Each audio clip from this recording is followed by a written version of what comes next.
Here we go. So here's the first one. All right. So do we got any questions on this? This is problem 141.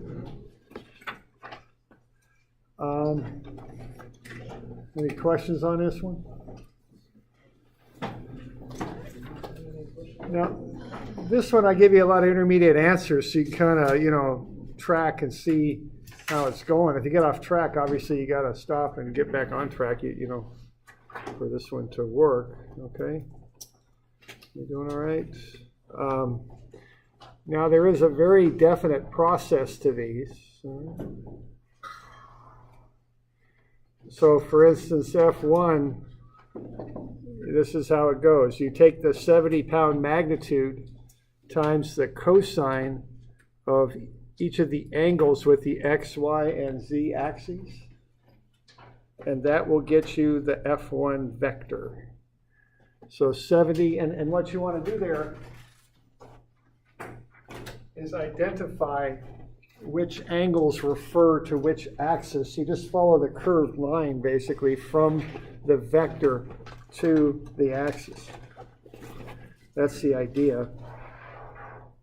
And that just tells you which angle is which.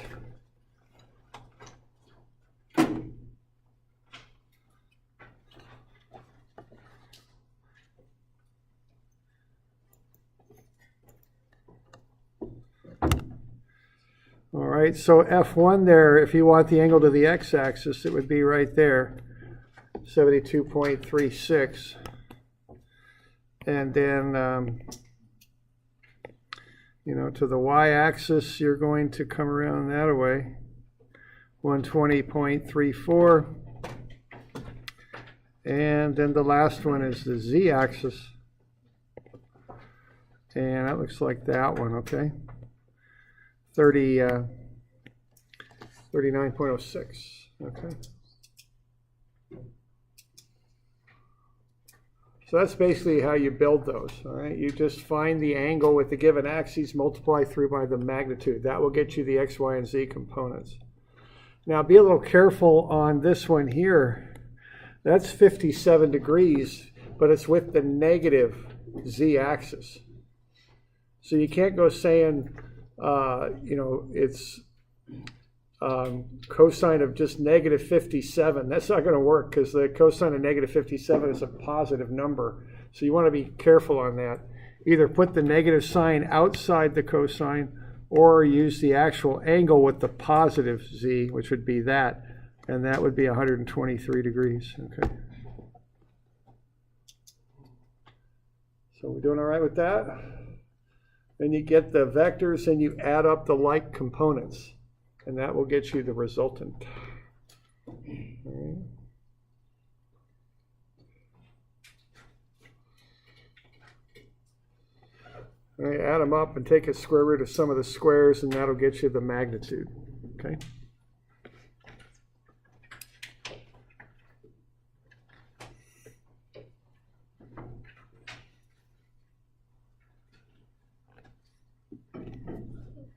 All right. All right, now the next one's a little bit trickier because it's got what I would call some double projections in it. And so you really have to look carefully at how you get from the vector to the axis. That's kind of the important thing on this one here. So are there any questions on 143?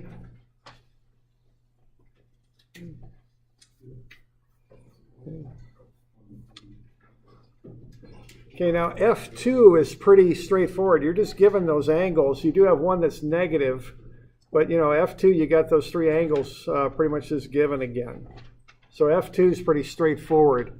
F1 is the trickier of them, okay? So on F1, let's say if you want the x component, you notice that you do not have an angle that goes from F1 to the x-axis. You don't have that. It's a two-step process to get to the x-axis. So you have to reflect that in how you calculate it. So if you want to calculate the vector F1, what you're going to do here is get the I, J, and K, Now, to get the I, what you're going to do, you're going to get cosine of 72. You'll start with that. And what that'll do, see, you've got a right angle right there because you're coming down into the xy plane. You can tell that because the vector starts on the x-axis and goes out horizontally to get to this point right here. Okay, so if it's in the x, off of the x-axis, goes out kind of in that y direction. Notice that dashed line that I've got kind of marked here is parallel to the y-axis. So that means this point right here, whatever it is you want to call this point, is in the xy plane. Okay, and so that means if you draw the angle between this projection line, which is what you're doing, you're projecting that vector down into that plane, and the vector itself, that's 72 degrees. So by going cosine 72 times the magnitude of 2,000, which I forgot to put in there, so then I get that, so that'd be 2,000 times cosine 72, that'll get you this vector here, okay? But that doesn't get you on the x-axis. To get on the x-axis, you've got to project it one more time. So what you would do there would be to project over here. Okay? And so that would be an additional cosine 41. And that will get you the I component of that vector.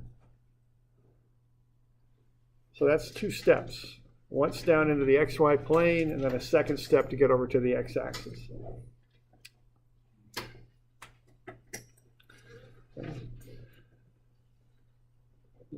Got any questions on that one?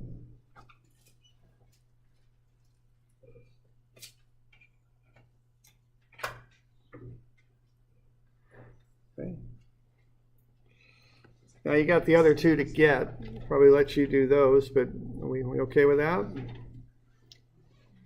Okay, so you got to get F2, you got to do some more of this stuff and get F1, and you got to add them together. Okay. So what is this? This is F1 here, isn't it? Okay. All right.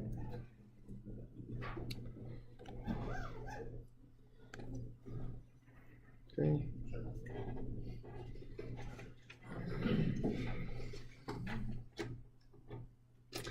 All right, now the next ones here are position vectors, is what they are. Okay. This is what we covered yesterday. So what you got to do here is use position vectors to find the force vector from A to B and from A to C. Okay. So this is 151. Are there questions on this one?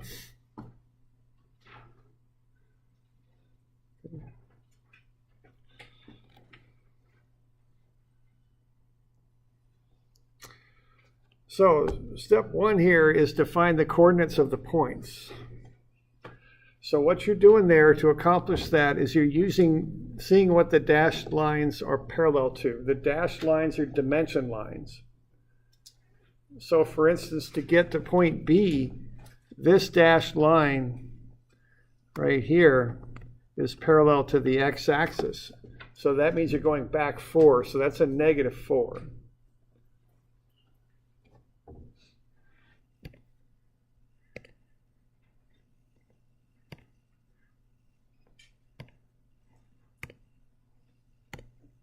Okay, then we got this one here. That's parallel to the z-axis. So that's a +3 in the z direction.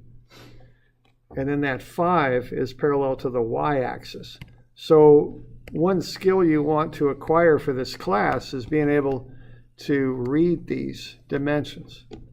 So we got 4 back in the x, 5 over in the y, 3 up in the z. So that's -4, 5, 3. Okay. So the first step on this for me is to get those coordinates figured out. All right.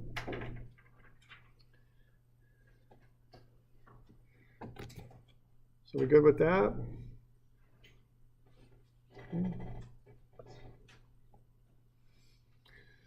Okay, now there's kind of a drill you do with these things, okay? So what you want to do is find the position vector, for example, from A to B. When you do that, take B minus A. So we got negative 4, 5, 3, negative 4, positive 5, positive 3. Subtract off RA. And, nice and careful on this, watch your signs on this stuff. Remember, you're subtracting the one on the bottom, so you're taking the negatives of those. So I get negative 5, 1, 1. Or negative 5, negative 1, negative 1. That's how I get from A to B.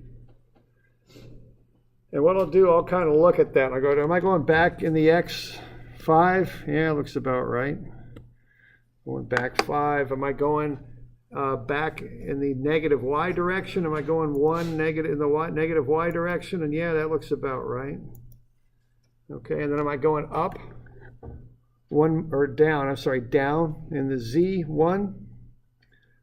And, that's a bust right there, isn't it? And I got some problems here. This should be, yeah, that should be positive right there. I got a bust, okay? Yeah, and I kind of flopped those signs a little bit here. So why don't I get that rewritten out? Now, I did that on purpose, just to kind of show you guys how to fix errors, you see. I do this sometimes. Now, the one thing, and I'm obviously I'm kidding around, I screwed up, but I'm trying to fix it now. But now, I've thought a lot about screwing up because I've done a little bit of it, okay? So I've got ways where I do less of it. Now, I haven't fixed it all, but I still screw up. But also, I've got ways to recover from it. Okay, I see people when they make errors, they get out their eraser, and the first thing they do is they just take everything out. It's like, Well, I don't do it quite that way. I look at what I did. See, if I looked, all I did here was drop a sign. Rather than just erasing everything, I'll track that through, see? And I can fix it over here on the right, if I need to. But sometimes when you're fixing errors, it's a lot better to keep what you got, especially if you did it neat and spaced out in the first place. Cross the bad stuff out and replace it. You can kind of track things through better that way, okay? Not quite so scattered, okay? So I think about this stuff, Okay, so what I'm going to have there is negative 5 squared plus negative 1 squared plus 1 squared. Now, it doesn't affect the magnitude, which is probably why I made that error and I didn't really affect anything. But you still get the same magnitude, but I don't have the right numbers below that. And I have some busts up there, okay? Okay, so we're getting down to the length of that line from A to B is 5.2, okay? All right, so now I got 5.2. Then what I do is I divide the vector through by 5.2. And it looks like, see, I kind of fixed that mistake later. You see, I kind of picked that up. Okay, so I divide through by 5.2, and I get the unit vector from A to B. So negative 0.962, negative 0.192, 0.192. Okay. And then to make it into a force vector, I'm going to multiply it by the 210 magnitude. Like so. So I take 210 and I multiply it through the vector and I get FAB. So that's kind of the drill on this 3D stuff. Okay, that's how you do it. Get the position vector. Remember to switch the order in which you subtract. So RAB is RB minus RA. So remember that. Find the magnitude, which is the length of the vector. In this case, this would be meters. Divide through by the length magnitude to get a unit vector. Scale it back up by the force magnitude to get a force vector. That's how that's done. All right, and that will be on the test, right? And I'll just tell you that. That's something you should know how to do, okay? That's an important skill in this 3D stuff, okay? So we all right with that? Okay. So that's how you find a force vector when you got position vectors. So you got any questions on that bit? Not really? So you would do the same process for C and then you combine them? Yeah, right. You do the exact same thing for AC and then you combine them. Okay, now the other thing I want to I was thinking about how to study effectively and how to do this effectively. We did one of these, right, in class. and I laid out the steps on the left and you did it on the right. And I did that on purpose, right? So what you got here in these examples are templates sometimes. So, if you're stuck on 140, whatever the heck, 151, you just get that template out from the notes and lay it down and just follow the steps. That's why I do that, okay? So kind of think this stuff through and how to learn it effectively. You've got the steps for doing this. It's right in the notes. We did it yesterday, okay? All right. Other questions on it? Okay.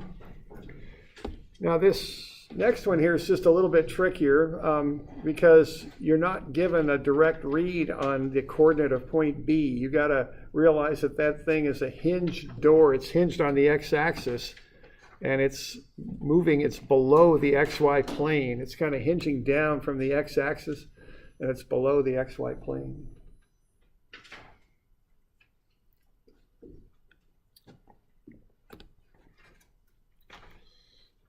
All right. So, the sketch is there to kind of help you visualize a little bit, but realize what that is, okay? So, and the challenge on this is, it's the same sort of thing. You just got to find that point there.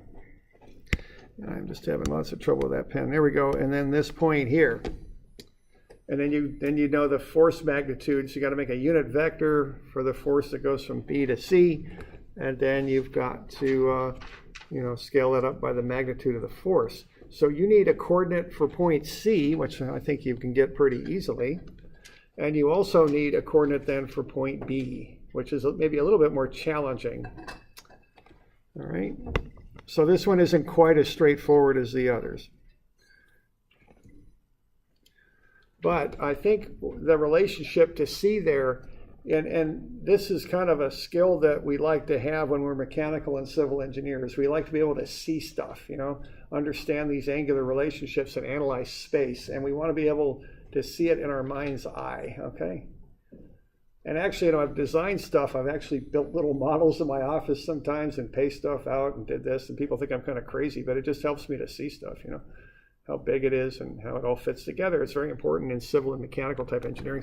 So here we go. So we're going from A to B. We've got a right triangle, don't we? Because C, as we swing that door, that will create the hypotenuse of a right triangle that starts at A and ends at B. So I can put in the two legs, the Y and the Z legs in there, and I've got the angle that it's swinging down at is 32 degrees, see? So that's not too bad. I can figure out where B is in relation to A. My goal here is to come up with a coordinate for B in X, Y, Z. And so doing this little triangle thing here will help me to do that. Y'all okay with that? And, stuff isn't rocket science, but it's right angle trig is what it is. And it's visualization. It's those two things, which, are not always easy to do. I mean, I know, but that's how you would approach this, okay?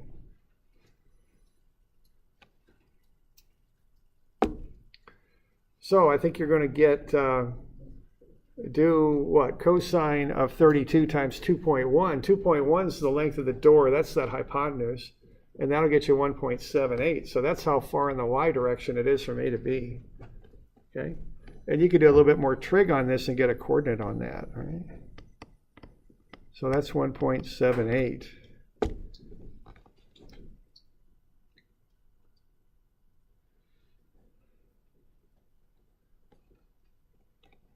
All right? So that's how you want to approach that. And then once you've got a coordinate on B, you just run through that process like you did on the previous problem and work your way up to C, and then get a position vector from B to C, find the length of that rope, which is the magnitude of the position vector, divide through by that, and then multiply it up by the magnitude of the force. That's the idea on that one. You all okay with that?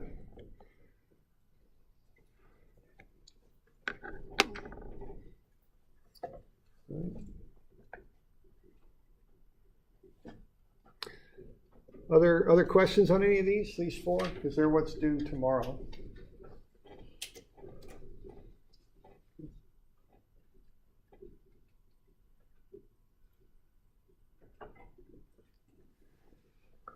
All right.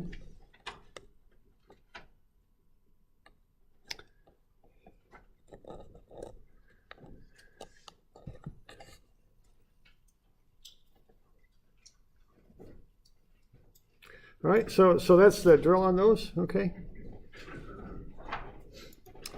So those are due tomorrow. And, remember my little thing I was saying there. You got questions on stuff, be sure to ask, okay, here in class or wherever. I mean, you're paying me to answer them, those questions, so ask them, okay?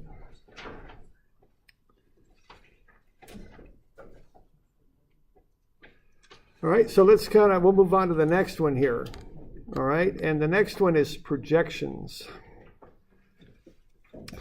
So let's go have a look at that.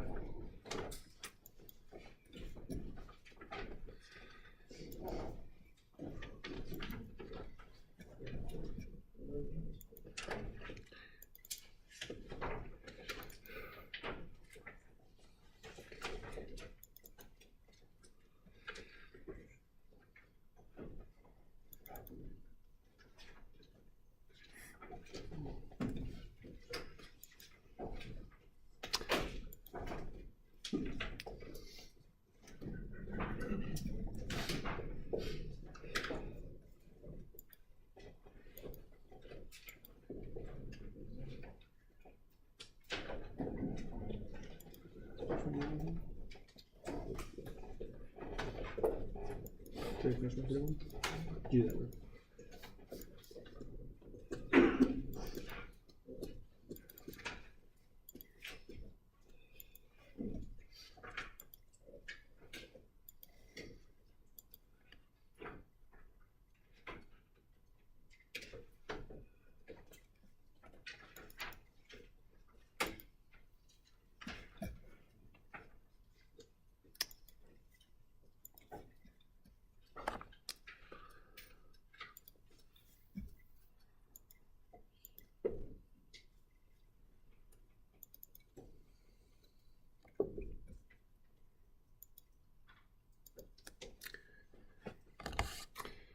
All right, here's a basket, in the old days you used to nail them up on your garage. Nowadays we got these things.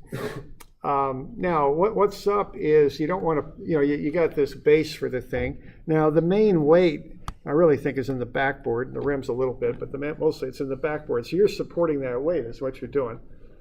Now, any kind of structural engineering, and this goes for the mechanical stuff too that involves structures, what you're doing is you're kind of taking a load, which in this case would be that weight, and you're transferring it down to some stable surface, some sort of foundation, which in civil engineering is usually the ground, okay? So what we got here is we've got this big basin here. We fill it with water, and water is really quite heavy. It's about 8.3 pounds a gallon, about 62.4 pounds per cubic foot. So that gets you a good kind of counterbalance on that. But what you got to do is you've got to get that weight projected down there, okay? So it can be held up, okay? Now, you don't want to be putting that big old foundation thing, that water-filled foundation right under the rim, because that's going to cut down on your baseline, kind of baseline moves, right? You can't do that. So some of these baskets do it, but I don't think it's a real good idea. So what they do is they angle that standard there, the post. The post is angled, right? Now the weight goes straight down, but the post is angled. And the weight makes a given angle with the post. Now when we design things like posts, we look at them in two directions. We look at the axial load on them. And axial loads can either push or pull. If they push, as this one's doing, that post is in what's called compression. If they pull, the post is in tension. This particular one is a push, it's compression. So that weight, even though it's not aligned with the post, it causes a force that compresses the post. And it also causes a force that's perpendicular to the post, and that's what we refer to as shear, okay? So what we want to do here is figure out, when we're designing this post, is what the axial load is and what the shear load is. Those are the two standard loads you analyze. It's not practical to come up with some sort of table that analyzes how a post will hold up under any given loads at any given angle. That's just too much stuff to deal with. So what you do is you break it down into standard loads, axial and shear, and you design separately for those two things. Okay? So our little first step in doing this is to get this weight broken into components. One parallel to the post, which is the axial load, and the other one perpendicular, which is the shear load. So we can design the post to handle them. Okay? So that's kind of what's up here. So we need a tool that'll help us do that, all right? Now that's one way to look at it. So what we're after here is the projection of a force on a given line, all right? And let's say we're back in 100 or so years ago, and we're working in a mine, and we're pulling the ore out on a little railroad car, and our engine is a mule, okay? And actually, that's not as silly a statement as it sounds. I mean, back in the 1600s, or the standard working engine in the world was a draft horse. I mean, that's what it was, till they really got steam engines going, okay? But let's say we got this mule, and mules being what mules are, this mule's kind of stubborn, and the mule pulls off at an angle. Okay, the mule's not going to walk straight down the path. The mule's interested in something over there to the left of the tracks. And so the mule pulls off at an angle.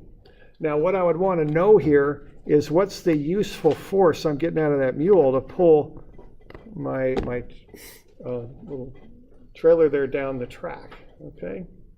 And if that's a 2D thing and you know this angle, that's pretty straight up. It's just F, the force, times the cosine of the angle theta, right?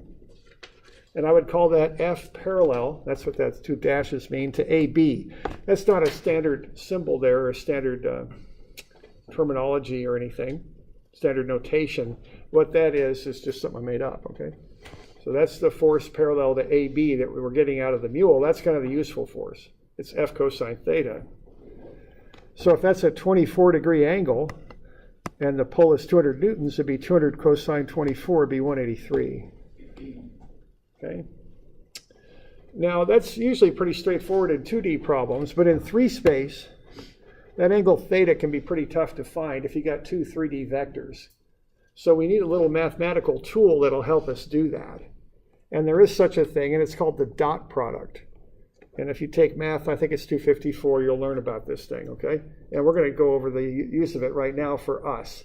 Now, I'm sure a mathematician could tell you 100 different uses for this. I'm going to focus on a couple different uses, because that's what we use here in engineering, okay? At least in this kind of engineering. So we use what's called a dot product, okay? Now, how we define a dot product is it's a vector operation. You dot 2 vectors together, and what you get out of it is the magnitude of the first vector times the magnitude of the second vector times the cosine of the angle in between the 2 vectors. That's what a dot product is. Now, one thing I'll point out to you is that a dot product is a scalar. It's not a vector. When you dot 2 vectors together, what you get out is a scalar. Okay? So that's important to know.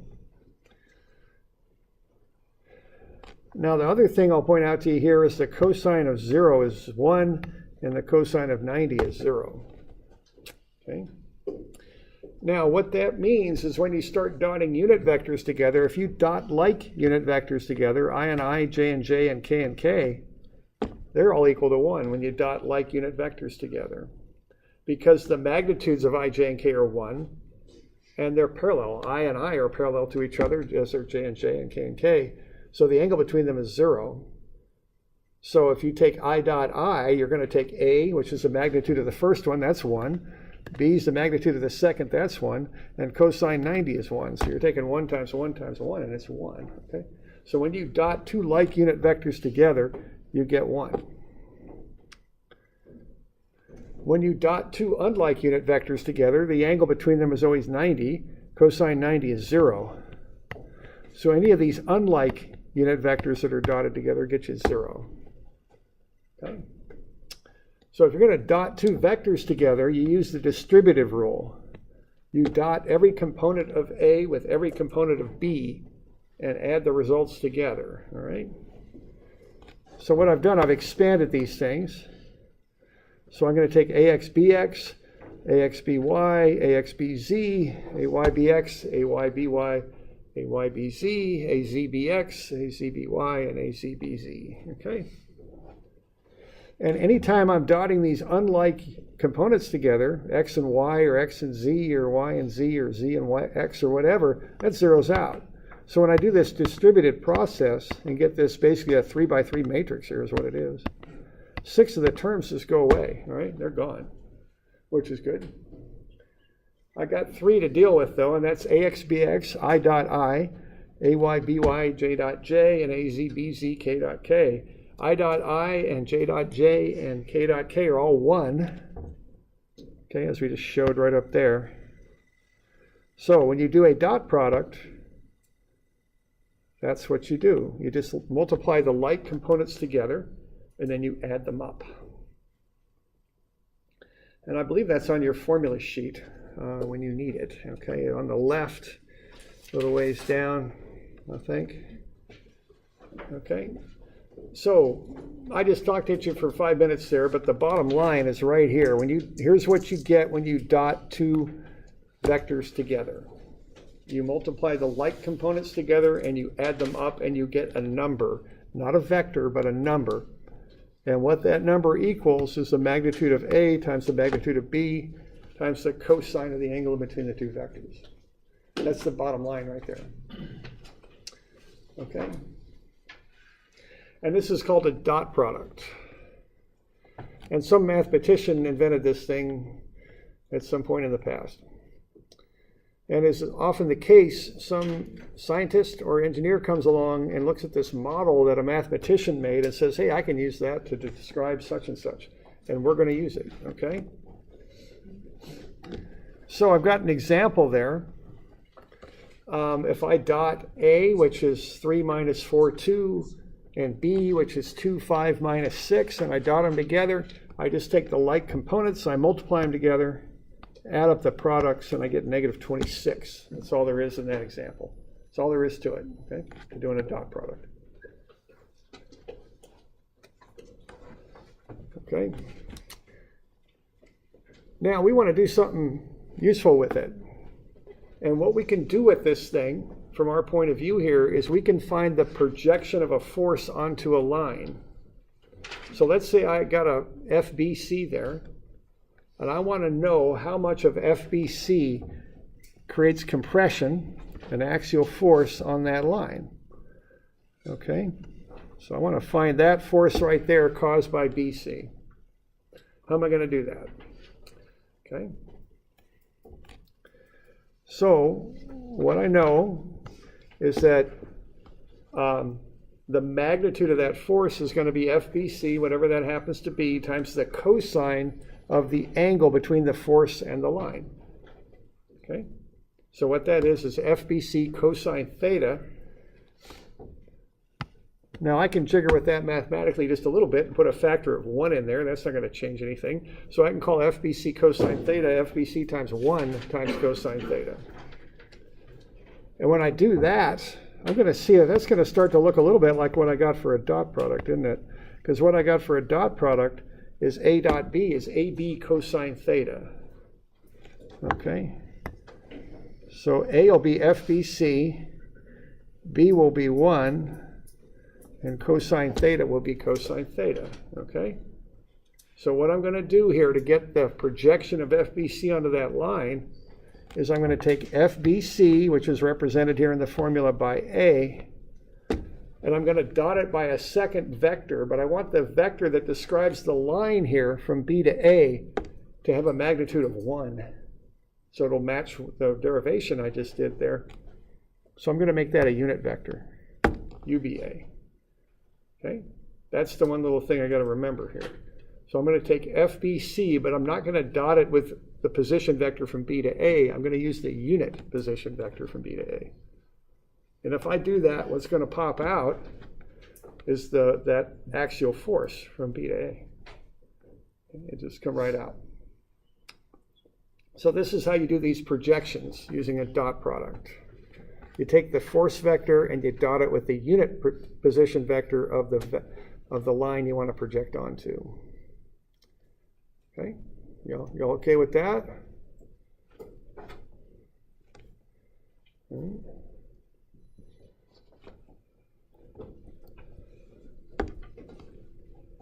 Okay, now if I want to find the angle between the two lines, which is the other useful thing I can do with a dot product, I'm going to realize that A dot B is AB cosine theta. If I want to solve that for theta, I'll solve it for cosine theta. That's A dot B over AB.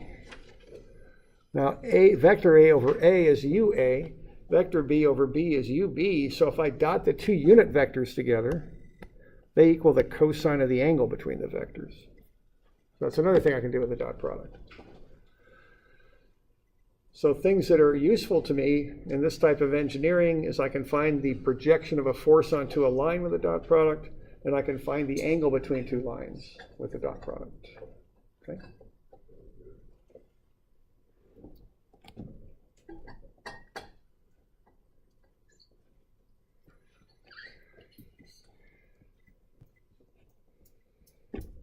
All right, so we okay with that?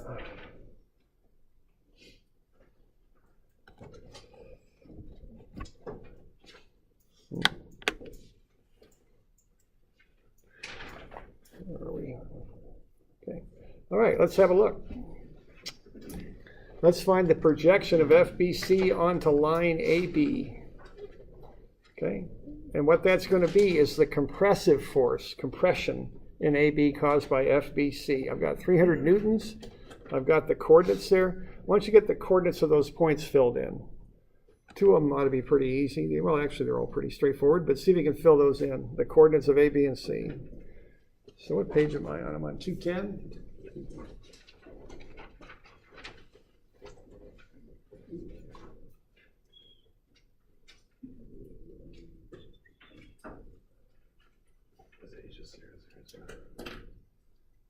Yeah, I don't know.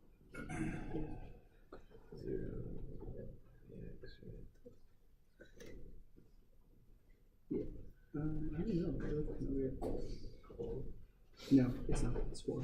It's 4 meters of each. 3 meters in the direction. The y direction is negative.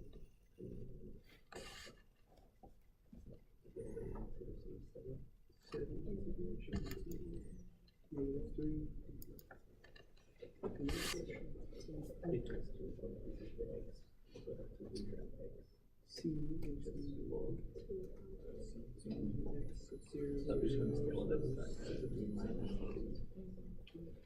is log.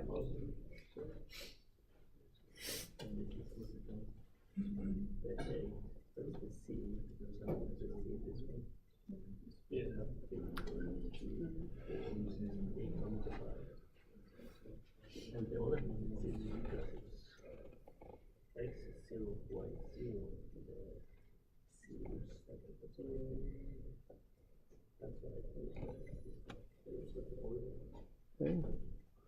Got them coordinates? No.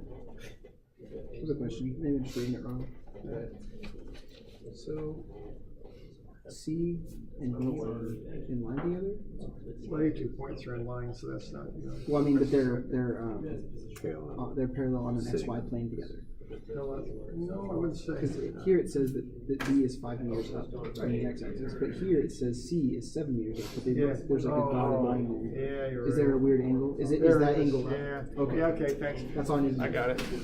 Yeah, I guess, you know, you got to forgive me here. I sketched this stuff by hand, so, you know, I think more accurately that 300 newtons ought to be going up a bit. I'm sorry about that. That doesn't look quite right, does it?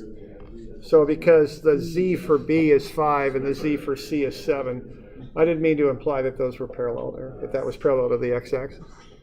So that sketch could have been made a little better, okay? All right, so C, I got 007. And C, you're not given any x or y value for that, so that means there's 0. That's just straight up the z-axis. It's 7, so it's 0, 0, 7. A is obviously the origin there. And then B, you've got the dimensions. 4 in the x, negative 3 in the y, and 5 in the z. Okay, good. So we start with the coordinates. And then again, I've got the steps on the left, and you just kind of do them on the right, is how this works. Now, this is another one of them things that's kind of important.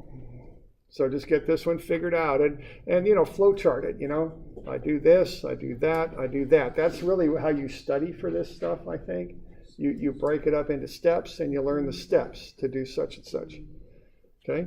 So we're making a force vector out of that. And, that's something that you should be able to do. You should be comfortable with now. I've got kind of the steps blank and the answers written in there as you go through the steps. Okay?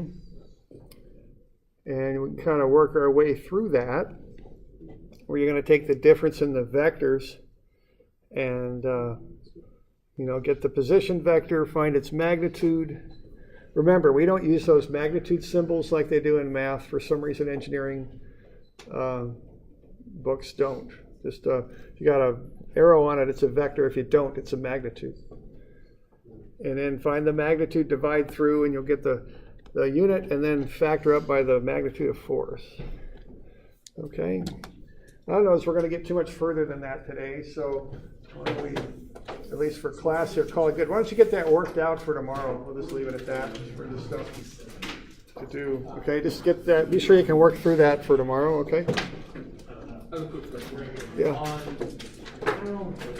On the top here where you're doing position of vectors minus, are you showing this as a step, different step? It's like that negative sign is kind of. So are you kind of doing it like this, and then this are the numbers here? Okay. So I thought maybe you were just adding the negative vector. Okay.